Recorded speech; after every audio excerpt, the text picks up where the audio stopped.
Welcome to Conversate, our podcast where we engage in conversation. And on this week's episode, Aaron, and Kevin are continuing to talk about wisdom, in particular Solomon, the guy probably best known for wisdom, definitely in the Bible, but even in the world. A lot of people know about Solomon and the Proverbs that he spoke and wrote, and the way that he lived. And so we're looking at Solomon today, but also just continuing this conversation about how to live life with godly wisdom. And so, as always, our goal in this podcast is that you'll hear something we're talking about and go start another faithful conversation with somebody else. As always, we hope you enjoy this conversation. Kevin. Aaron. Hi, buddy. Hey, dude. Happy winter. It is. Blessed winter to you, sir. Blessed winter in the Lord 2024 to you, my dear friends in Christ. I'm really hoping that you pick it up this year. This is going to be Aaron's thing. Why does he always do that grading? I'm like, I don't know. It's weird. Yeah. Just rubs off. There was something. Oh, there's some phrase that you use. Oh, no. Is it in the beginning when we're saying hi to people? No. Because sometimes I get laughed at for saying, let's acknowledge each other's existence. Really? Did you say that? Yeah, I've said it like multiple times. Before shaking hands? Yeah. Oh, I don't know. I just shake off most of the stuff you say. But there's something. It's good. I don't know what it is. It's something that I say now to like cashiers and stuff like that. Be well. Nope. Oh. Well, when it comes to you in the middle of this podcast, just blurt it out. Okay, I will. Right. But then my wife called me on it, and she goes, Kevin says that all the time. And I was like, oh, man. Oh, so it wasn't like you intentionally picked it up? Oh, no kidding. Catch you later? Nope. Oh, all right. That's... right on. Oh, right on, dude. That's the one. Yeah, right on. I like that one. Right on. Yeah. Maybe you know that you say it or not. I don't know. Half the stuff. I don't listen to myself. You kidding me? Jeepers. No, I was actually thinking that earlier today. I'm going to turn up my headphones here as I talk because I turn mine up too. I want to hear myself. It's relevant. That's why I thought of doing it. No, I was just thinking like, the hardest person to live with, Aaron, yourself. Why? Well, I'm just saying like I crack myself up. Oh, me too. Me too. But like everyone else you can avoid. Okay. You can't avoid yourself though. Oh. You know what I'm saying? Yeah. You must not like yourself very much. No, I mean it's like a Jekyll and Hyde situation, I'd say. There are times when I love myself too much, and there are times when I don't love myself. It's like, honestly, it's like sorry, I was going to try and connect it to our confession of sins because it kind of sounded like that for a second. Oh. Do you need a hug? No, not right now. Okay. A seated hug sounds too weird. Especially when we were the only ones in the building. Yeah, it's lonely here today. We've been getting a lot of snow. I mean, if you're listening and you live up here, you probably tell by looking out your window. Yeah, it snows in the Copper Country. Well, now it does. It does. It took a while this year. It did. But all the locals said it'll come. I thought it would. I even said that. Did you? I'm a local. You are a local. I thought maybe the winter goddess was grieving over the death of John D. Oh, the winter goddess. Rest in peace.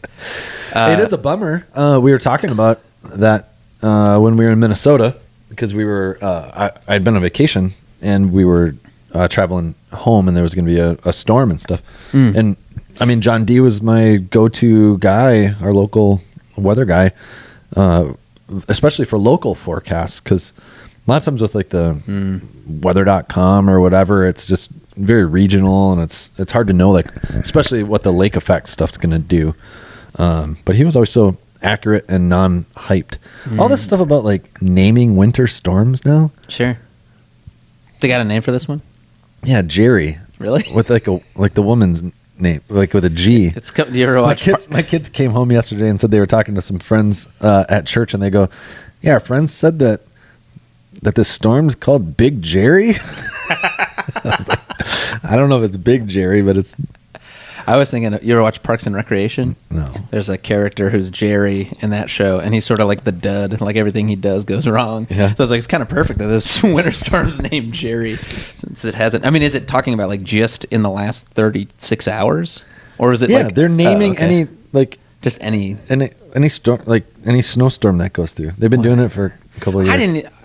I mean, and I'm not trying to be insensitive when I say this, because I know like there are people whose lives are affected. Oh yeah. By storms, and so I'm not trying to like lessen that, but I'm just, even like the naming of hurricanes, I never really understood. It didn't make sense to me. Like, why wouldn't you just say the one that happened that year? Yeah. So anyways, I don't know. Yeah. But I'll get down with Jerry. Yeah. I'll start talking about Big Jerry to the kids so I can be relevant. Well, there will be another one next week. How do you keep up? That's the problem. I don't have enough time. I don't have room in my head. Oh, man. Too much foolishness up there already. Oh, don't be silly, Kevin. Segue. No, don't. Not Segue. Yet. Not yet. I don't want to string them on too long. Oh, come on. I want to talk about my vacation. Oh, well, tell us about it. Yeah, you were on vacation there. I went on vacation in Minnesota. We got to go to urgent care. I didn't tell you this yet. No. Yeah, we had been in Minnesota for a week, and then visiting my wife's family, and then we went to my parents' house, and then my brother and his kids and his wife flew in, and so all the cousins were hanging out upstairs, and my brother and I were just sitting down and enjoying conversation, and then my daughter Hazel came down and said, Phoebe's hurt. And so Abby went upstairs, and then she brought Phoebe down and said, "Oh, come here." And her shin was split open in a jagged, nasty sort of way. And I was like, "We got to go." Wow. So, and it was like after 8 o'clock, and we didn't want to go to an emergency room. So, just for money, Yeah. You paid. Anyways, so like urgent care is usually cheaper. Yep. And they do stitches too. But all the urgent cares closed at 8 o'clock except for one that closes at 9. Oh, so man. we got to that one. Urgently. Yeah. And got her some stitches, 6 stitches in the shin. Wow. Yeah. So that was fun. Yeah. Ouch. Yeah. What was? I mean, you don't have to tell it. Huh. This is personal. You want Phoebe information. how it happened? I have a lot of injuries in my existence, and so I'm curious to hear others. Her brother's alarm clock. Oh man. Yeah, it had a broken piece of plastic on it that he just hadn't taken off. I guess you could remove it or something. I don't know. It didn't really matter. Yeah. But we looked at it and it was like, but they were, I don't know, they were goofing around, and I don't know, Hazel was dragging her something. And all sounds. Yeah, it was, 5 cousins hanging out at Grandpa and Grandma's house. Yeah, if a body part isn't getting injured, some piece of the furniture is. Yeah, but so an alarm clock cut her leg open. Man, ouch. Yeah. Well, I'm glad it was just a laceration and some stitches. When you were first describing it, I thought like her allergy stuff. No, I thought there was like bones like split through her leg or something. No, it wasn't like a bad fall. Nah, but it was a weird cut. Yeah. Yeah, and that kind of stuff's scary when you're a kid. Like I remember going to urgent care when I had to be less than 6. It's when we were living in Nevada, and my hand got slammed in a door. Ugh, it hurt. Like the door, I feel like the door shut. I don't know if that's possible. Yeah. But like I had to hold a rag on my bloody hand on the way to the urgent care, and I was like freaking out. Yeah, she was nervous. Yeah. She had stitches once on her face. We had to go to that one. We had to go to the ER. It was Christmas Eve. Oh my gosh. Yeah, at our house. Yeah. We were sledding, and she slipped and Biffed it. on a metal spike thing. Anyway. Well, I know Phoebe's got a reputation for being like, she's kind of a tough cookie, Yeah, in terms of like her romping around with her older siblings. So there you go. Add it to the list. Yeah. Anyways, so that was that, and then also while we were at my parents' house, we prayed here in church, but for my grandpa, my mom's dad, who it was kind of a wild week of just a lot of calls and texts and stuff back and forth with family, because they're down in Houston, Texas, and my mom's got a sister that's down there. But just he had been in the hospital, and then it was like, well, where's he gonna? Is he gonna stay in the hospital or go to a nursing home or go home? And ended up going home on hospice care and stuff. So yeah, so it was a little bit of a, I don't know. There was some hard stuff there, like as family, you know. But I was glad I could like be there with my mom and stuff too. Mm-hmm. But actually, I just called my grandpa. I haven't talked to him in a while. So just kidding. this morning here, and it was actually really cool. He said some stuff that is very fitting for the angle that I'm heading in the sermon likely on Sunday. So I'm gonna save it. Teaser. I'm gonna save it. And if for some reason I don't use it, I'll share it next week. But, sweet. It was really cool, you know, to hear from Grandpa. Actually, yeah, somebody said to me yesterday, you know, we'll be praying for your family, and the person said, like, make sure you go see your grandpa and learn as much as you can from him. You know, and I said, I'm not gonna be able to go see him. He's done in Houston, but I've had a lot of good chance to learn from him and stuff, and so it's in that angle. But I mean, he's just a great man of faith and stuff, and shared some things with me that are very wise. So yeah, that's really cool. yeah. So, which is kind of amazing too. Like just thinking about, you know, like I'm just segueing again. No, I was as well. Could you not? I said the word wise. I know exactly. Should have let you take it. No. But no, I mean, like, I don't know if it's obvious about me or if it's not, but as a young person, I was the kind of young person that was like, I don't need to learn from anybody older than me. Yeah. You know, I've got things figured out, you know, and, but really, I mean, that's the way the Bible talks about wisdom. And it's sort of like, this is the reality of wisdom. There's some quote out there about like wisdom is or experience is the mother of knowledge. But I think that sort of connects to wisdom as well. You don't really come out of the womb with wisdom. No, it's all passed down. Yeah. Well, I think those who are wise, who have lived some life, also, you know, get their wisdom mostly through like hardship and failure and struggle. And well, that's a little teaser also of what teasing us. Where we're heading next week, but it's all tied together. And we're not gonna repeat ourselves. So, sorry, I'm super distracted. My children had written on my whiteboard over here. I haven't looked at it. And one of my children really misspelled Christmas. So. and happy. Oh, sorry. It's close enough though. It's phonetic. You know what it says. It's phonetic. Yeah. All right. Sorry. Well, so yeah, I mean, why don't we just? This is our first. Well, this is you and I first time we had Carrie on the podcast last week. Yeah, that was awesome. That was fun. But yeah, just kind of knocking heads on this whole wise guy series. You know, just wisdom in general. Yeah. Like when you think of wisdom, you know, like where does your mind go? Yeah, I've thought about this and talked about this before, and like tried to. I think in the past I've tried to make a distinction between like knowledge and wisdom, and I think there is a distinction. I think like knowledge is probably, you know, having information, right? You know, as a 18-year-old or a 25-year-old that has it all figured out, like you might have more knowledge than some 80-year-old or whatever, but it doesn't necessarily mean that you have wisdom. I think wisdom, especially when we're talking about like biblical wisdom, is more about like the way that you think, than like what you think about.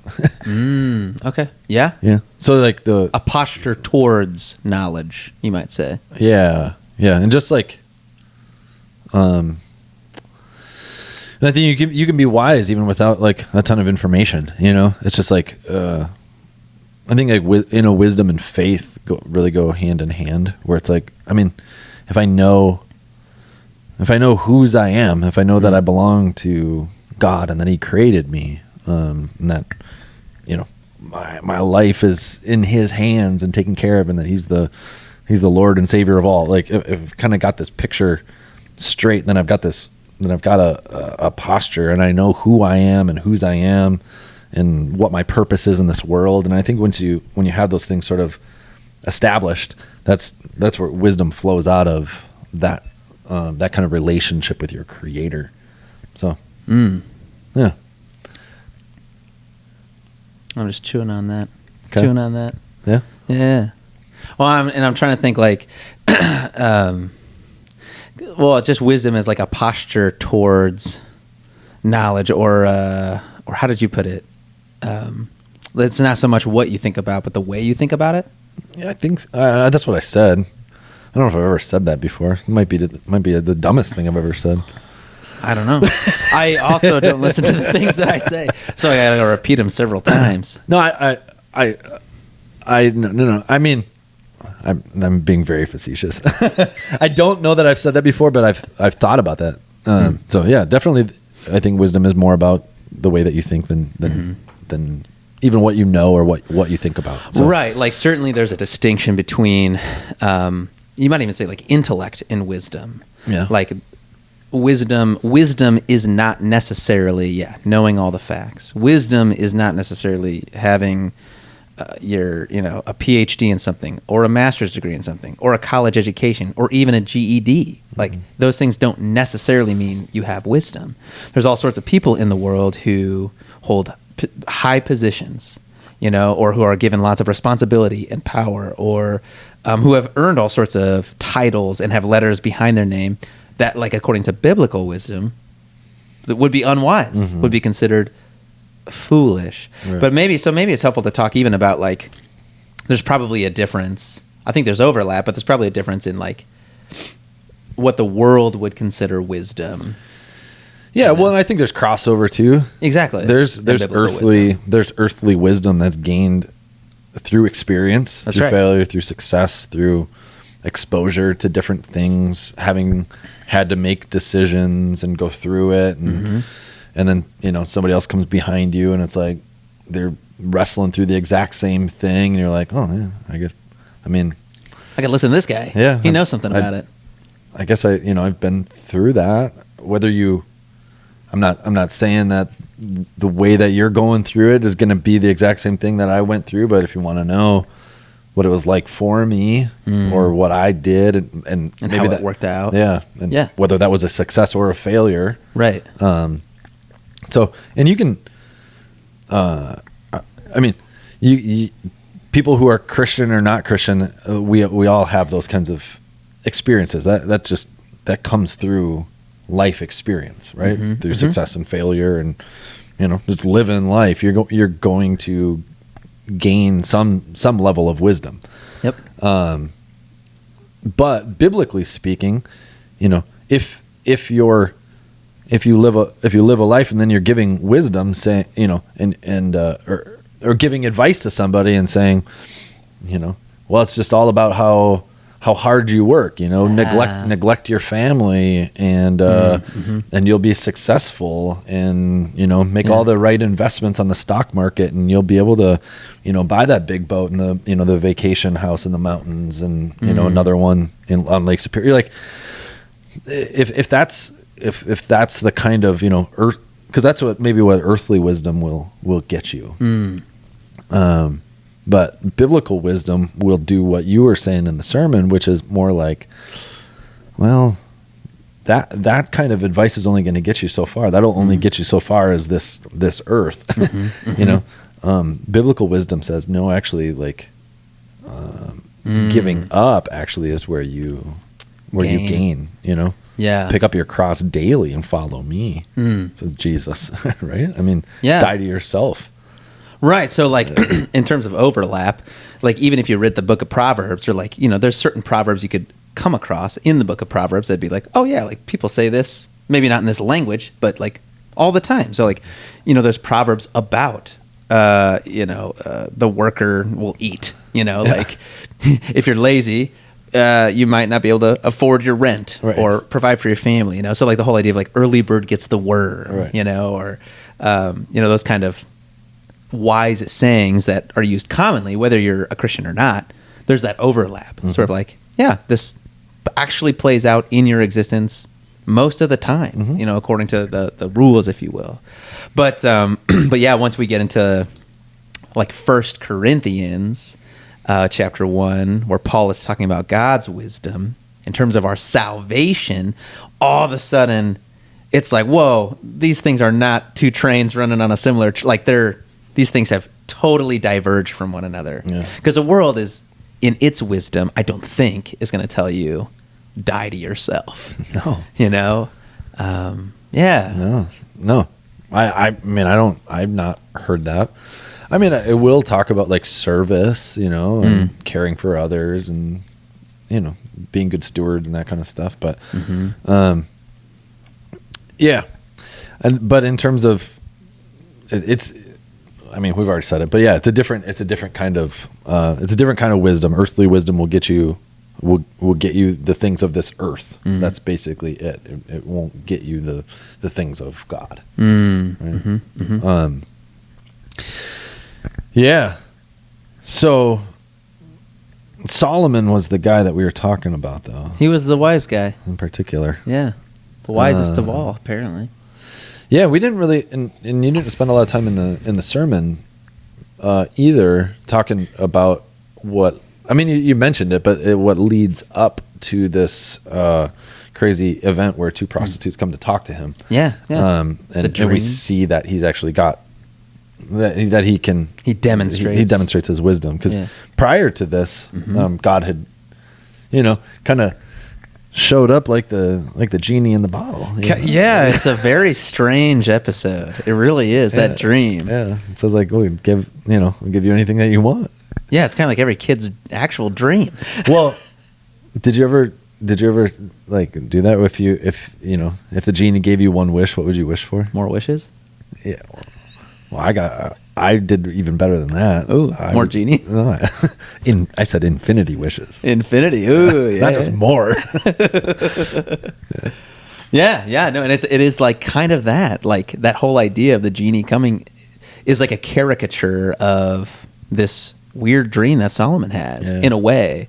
Yeah, so he's a young dude. I think he's believed to be, I was looking this up. There's really not definitive information, I don't think, in the biblical text to place an age for Solomon. But at least the scholars I was reading said about 20 years old is sort of like, you can do some work with genealogies in like David's reign and his death, and etc. So they believe, he's a fairly young dude, 20 years old. He's the king of Israel. And actually, like, his rise to power, there's also some contention. There's this dude, Adonijah, who's another son of David. It's actually the eldest son. You mean Adonijah? Yeah, I mean, some people call him that. Not as good friends. That's a funny thing with biblical names. Like, we don't have any idea. Yeah, how they pronounce them. That's my favorite, like in Bible class, or like with people. Sometimes people get hung up on biblical names and like, how do you know? When we read them, they're like, how do you know how to say it? Just say them. Say it with confidence. It's like, I don't know. If you're walking with confidence, you can get into any place. Same thing. Just say it with confidence. Yeah. But yeah, so not only is Solomon a fairly young guy, but like he's also had to deal with already kind of adversaries trying to take the reins in Jerusalem, even though he was promised the throne by David and by God. And so, anyways, he has a sleep. God comes to him in the dream and says, "Hey, anything you want, buddy, say the word." And I'm glad that happened to Solomon and not me. Well, if it happened to me, I guess it probably wouldn't be written down in any pieces of literature, because I don't think I would have been as. I mean, that's sort of like this weird irony to it, right? Like Solomon asks for wisdom in the dream. But it took wisdom to do that, didn't it? I would say so, or at least I'm assuming as king by this point, he's probably already had to judge some other cases. He's had to make decisions. He's had to do some stuff. Yeah. And he's probably, I mean, this is all, projection. Or we're filling in the gaps here. But I'm assuming if he's in that leadership role, he's had to do some stuff, and probably quite overwhelming. Yeah, that's kind of the impression you get even hearing Solomon. He's talking to God. He's like, how am I supposed to reign over this massive people? Right. It's just like Moses back in Exodus where he's, over all the people, and he talks to his father-in-law and gets advice about how to manage and lead. Right? Yes. So I think it's a similar sort of thing, where it's just like this, it's too much, too much for me. And so I need wisdom, and so God gives it to him. Yeah. And even says, hey, thanks for, or not, he says, it was good of you that you didn't ask for riches or super strength like I was expecting most humans to ask for me. And, but then he says, and as a result, I'll actually give you those things as well. Yeah. We were talking in the Bible class on Sunday morning, like in some ways this story can, and I'm in no way challenging the reality that this actually happened. God came to him in a dream. This occurred, and then God blessed him in these ways. But we talked about, would you expect riches and power in a kingly sense, in this ancient realm, to occur if you had wisdom or if you didn't have wisdom? And I think, they sort of flow out of wisdom, right? Like, and that's, again, the book of Proverbs will sort of attest to that. Like, if you live your life in accordance with the way God has set it up, so you don't try to cut corners, if you will. It's like, I'm not going to cheat on my taxes, because even though I might get ahead in the short term, in the long term, could really bite you. Yeah. You might have total ruin. Yeah. So on our road trip, we stopped at a Quick Trip gas station. I always get a coffee, but they had this. I was really tired, and so they have this machine where you can get a shot of espresso. Oh yeah, as well. And it's all self-serve stuff, but it's a different cup for espresso than it is for like black coffee. Okay. But I wanted to do black coffee, but with like a shot of espresso in it. Well, sure. So I got the black coffee cup, then put it under the espresso machine, did a shot of espresso, and it only fills it up, a little bit. And then I go to the black coffee machine and fill it up all the way. Now there's a little inner dialogue in Aaron's mind, thinking, well, they won't know. They won't know that this is, so, hey, even Aaron has these thoughts, all right? And pastor. So it's like, well, they're not going to, it's not a big deal. It's just like, whatever. I don't know how they're going to ring this up anyways, Yeah, sure. So I thought, well, I'll just tell, we'll just do it's in the black coffee mug. They'll see that and ring it up. But I thought, no, I'm going to tell them that I put a shot of espresso in it. Yeah. So I said, there's espresso in this. And the girl goes, Yeah. And just charge me for the coffee, But I walk away from that situation going, no, I did the right thing. I was honest. I said the right thing. And I got actually what I was hoping for anyways. Yeah. You know what? And that's just a small little example, but I think those kinds of to say, I don't know, to say like God's gonna reward good behavior or something. Like, I don't know. I don't know what that line is. I can't make that guarantee, or to what degree he's going to reward you or whatever. But I don't think that you can go wrong in this life when we're talking about honesty by just being honest. I think that actually is a good way to be. Well, and that's what's interesting about, like, because in the Bible you sort of get two different views of, you might say, God's law. So like on the Mosaic side of things, it's very like sort of in your face, right? Like if you infract upon these commandments, like you're going to be punished, right? Like the relationship seems much more connected to God. But when Proverbs, they'll talk about the same commandments that the Mosaic Law is talking about, but they won't say it that on the nose. They won't say like, if you break this, God will, punish you. No, but they'll say like, it'll blow up in your face, right? And that's kind of like the more experiential way we encounter God's law. It's not like God comes down and visits. I mean, that's actually how the Hebrew Bible talks. It says God comes down and visits the iniquity upon the people. Yeah. Like God, I can never think of a time God floated down and visited iniquity upon me.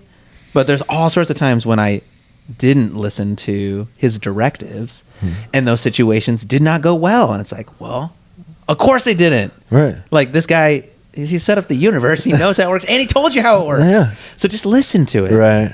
And again, like talking about your episode there, the coffee, the quick trip, like you said, it's a small thing, but this is why wisdom is also training, is that you would be a fool, I think, to imagine that you could live one way for all sorts of small circumstances, and then when the real major one comes up, think, oh, but no, like when that happens, I'll act the right way. Oh yeah. So it's like there's a benefit as well, even if you're not, let's say rewarded, you don't receive the blessing of God, or like life doesn't turn out in some major way for you positively because you did this. Each instance where we sort of go with the way God has designed things or against is also setting us up for the future. Well, that's discipline, and I think wisdom comes through discipline. I mean, it's like you went to the gym today. I'm still going to go to the gym today. We didn't go together, but it'd be like, I know you're not training for a marathon, but if you were, it's all the stuff that you do leading up to the marathon that makes you able to actually run it. You can't just one day be like, I'm going to run a marathon. You actually, someday you just need to run 2 miles, someday you need to run 3, then 4, then 5. Right. So that, I think that's where wisdom is built, through discipline and through a life of discipline. And sometimes that discipline is often hard and a struggle and comes through failure and also success. Right. And so it's built over time. Yeah. So, but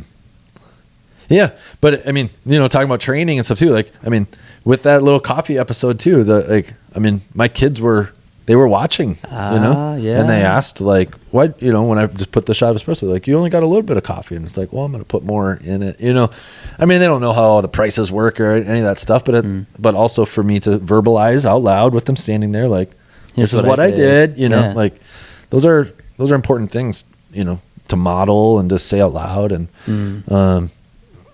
so, inevitably your children, likely all of them, I would think, are going to come into some situation in their life where there's an intersection, and it's sort of like, what am I going to do here? And through living in wisdom as a father, I mean, it's kind of like your grandfather. He just passed on wisdom to you. Right. And that's what you're saying. Like, the wisdom that we live in and live by is also not just for ourselves. Yeah. It's actually, and that's kind of the beauty of it. And it's not even like, even if you don't have kids, you don't have to be a parent to be able to give wisdom. Like, living by wisdom also, if the whole system of the universe runs and operates according to God's wisdom, when we go against that, it's not just us that affects. It's causing discord and disarray for others too. Oh man, well, we know this. I mean, I was just listening to a podcast this morning, kind of about like the religious, spiritual state of the country, and there was a statement that like 84%, I think it was, of Americans, especially younger generation, are spiritually open. Sure. And the point being made was that people are looking for guidance, direction, a higher source of wisdom. Yeah. And so, I mean, culturally, people are seeking that out in lots of different ways and taking kind of a buffet approach to it and saying, well, I'll take a little of Christianity, a little of this thing, a little of that. But I mean, on the positive side, the opportunity is there to say, well, Jesus actually is like true truth. Like you can have all of him. You don't need little pieces of all of these things that, so anyways, but my point is, people are hungry. People are hungry for a wisdom that's not of this world. I think, that goes beyond just, let me set up my own estate, my own life. Yeah. Get rich, or die trying. Yeah. That's a cultural proverb. Yeah. So, I mean, we engage in wisdom, and by so doing, And of course, this is always animated by God's Spirit. I mean, that's also the beauty of Jesus, right? Like, if you do the buffet approach, you're still putting the entire onus of all of that on your shoulders. Yeah. But Jesus says, no, it's not like, here's my standard and you better live up to it or else. Not at all. Here's the standard. You haven't lived up to it. But look, I have, and I'm also going to give you my Spirit so that you can be empowered to live by it. That's a resource you're not going to get in the buffet approach. Yeah. And when we we live by this wisdom, we're sort of helping kind of like I guess like the fabric of everything work together well. Like life will go better for you, even if there are some times where you feel disadvantaged, like having to pay, extra if you had to, like it's going to go better for you on the long run, and it'll actually go better for everyone else around you. Right on. Yeah. Awesome. Hey, good to be back with you, buddy. Yeah. And good chat. Thanks, man. All right, peace. Peace.